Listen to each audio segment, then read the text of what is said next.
La machine derrière nous est la MPH 600 Bomag Flex Mix. C'est une machine de stabilisation de sol et de recyclage de chaussée.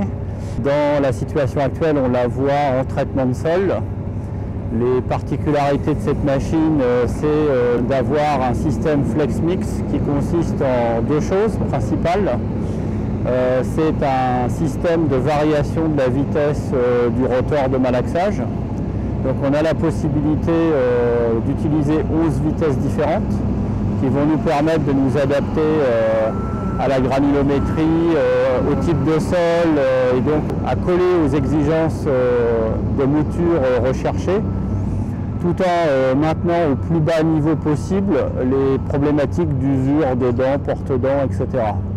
Le deuxième point fort de la technologie Flex Mix, c'est d'avoir une cloche qui possède non pas deux portes, mais trois portes.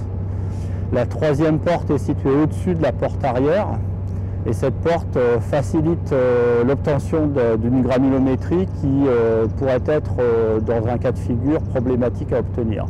Donc cette porte permet de contraindre le matériau à repasser devant les outils du rotor lorsqu'il est en marche, dans sa position haute arrière, on va dire, c'est-à-dire avant d'atteindre la porte qui est en bas de cloche et qui permet de réguler la sortie du matériau.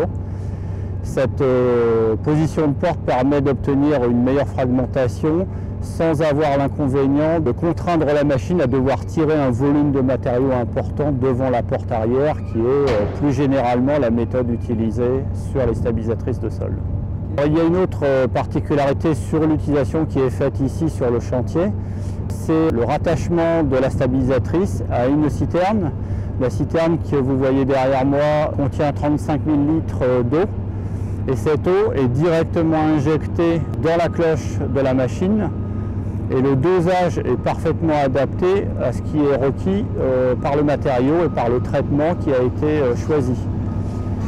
L'intérêt de cette technique, c'est d'éviter que les volumes d'eau se concentrent dans des zones basses, forment des poches qui créent des problèmes après au moment de l'exploitation du matériel, c'est-à-dire au niveleur, au compacteur, etc. L'occasion s'est présentée de tester la nouvelle Bomag sur le toit Kef cette année. Donc on aura réalisé à peu près 1000 heures avec cette machine. Sur des PST, essentiellement en calcaire, et aujourd'hui dans des limons. On est intervenu donc au départ avec un contrat de sous-traitance sur 10 km sur la partie calcaire, donc sur de largeur moyenne de 17 mètres, donc à peu près 180 000 m². Aujourd'hui, on espère terminer le chantier avec quelques mètres carrés supplémentaires.